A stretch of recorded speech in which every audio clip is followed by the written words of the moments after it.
سابق وزیر اعظم میاں نواز شریف کی وہ تقریر جس میں انہوں نے جنرل قمر جاوید باجوہ اور جنرل فیض حمید کو للکارا، یہ تقریر فیصلہ کن ثابت ہوئی اور فوج نے سیاست سے دوری اختیار کرنے کا فیصلہ کر لیا۔ مگر اس فیصلے کے پس پردہ محرکات اور اسباب کیا تھے؟ جنرل قمر جاوید باجوہ نے نیوٹرل ہونے کا فیصلہ اگلے آرمی چیف پر کیوں نہ چھوڑ دیا، اور ایک طرف سے بدترین تنقید کا سامنا کرنے کے بعد دوسری طرف سے گالیاں کھانے کا ارادہ کیوں کر لیا؟ سوال تو یہ بھی ہے کہ اگر واقعی فوج نیوٹرل ہو چکی تھی تو مارچ 2021 میں یوسف رضا گیلانی چیئرمین سینٹ کا الیکشن کیسے ہار گئے؟ جنرل قمر جاوید باجوہ غیر سیاسی تھے تو انہوں نے چودھری پرویز الہی کو پی ٹی آئی کا ساتھ دینے کے لیے کیوں کہا؟ کیا فوج کے سربراہ ڈبل گیم کرتے ہوئے وکٹ کے دونوں طرف کھیل رہے تھے؟ سپہ سالار سیریز میں آج ہم ان تمام موضوعات کا احاطہ کریں گے۔ میں ہوں بلال غوری اور آپ دیکھ رہے ہیں ترازو۔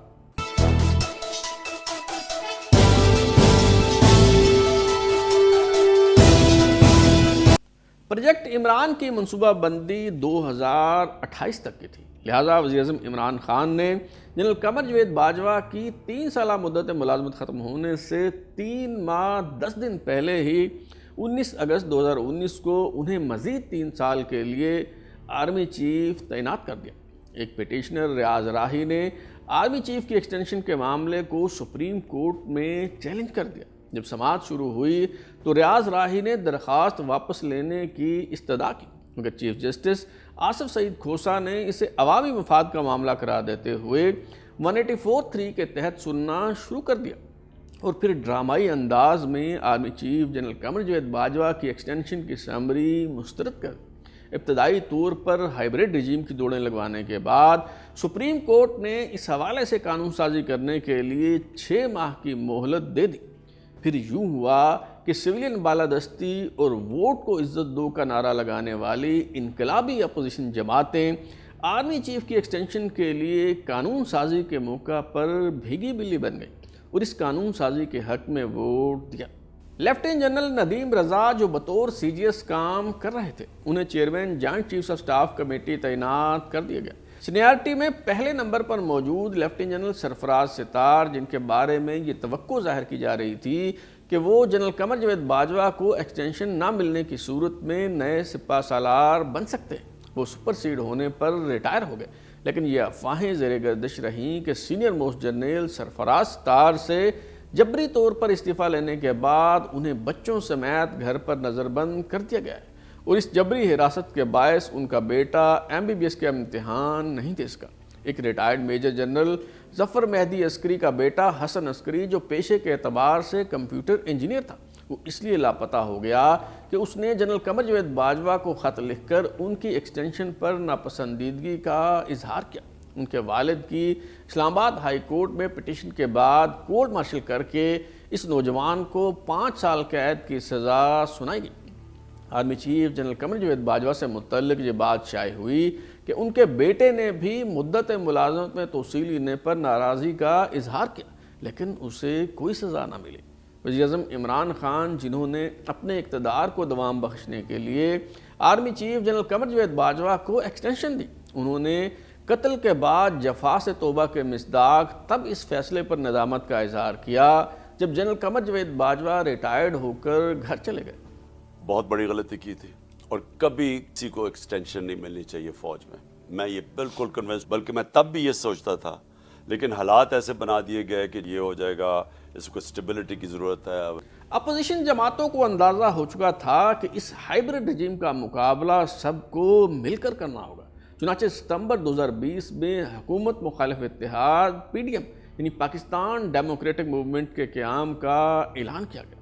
مولانا فضل الرحمان کی سربراہی میں قائم اس 11 جماعتی اتحاد نے گوجرانوالا، کراچی، کوئٹہ اور پشاور میں جلسوں کا اعلان کر دیا۔ 16 اکتوبر 2020 کو اس سلسلے کا پہلا جلسہ جو گوجرانوالا میں ہوا، اس میں سابق وزیر اعظم میاں نواز شریف نے اپنی تقریر کے دوران army chief general Qamar Javed Bajwa اور DJISI لیفٹیننٹ جنرل فیض حمید کا نام لے کر تنقید کی تو ہائبرڈ رجیم کے ایوانوں میں ہلچل مچ گئی۔ سینٹ کے انتخابات پر ڈاکہ ڈالنے کا کون ذمہ دار ہے؟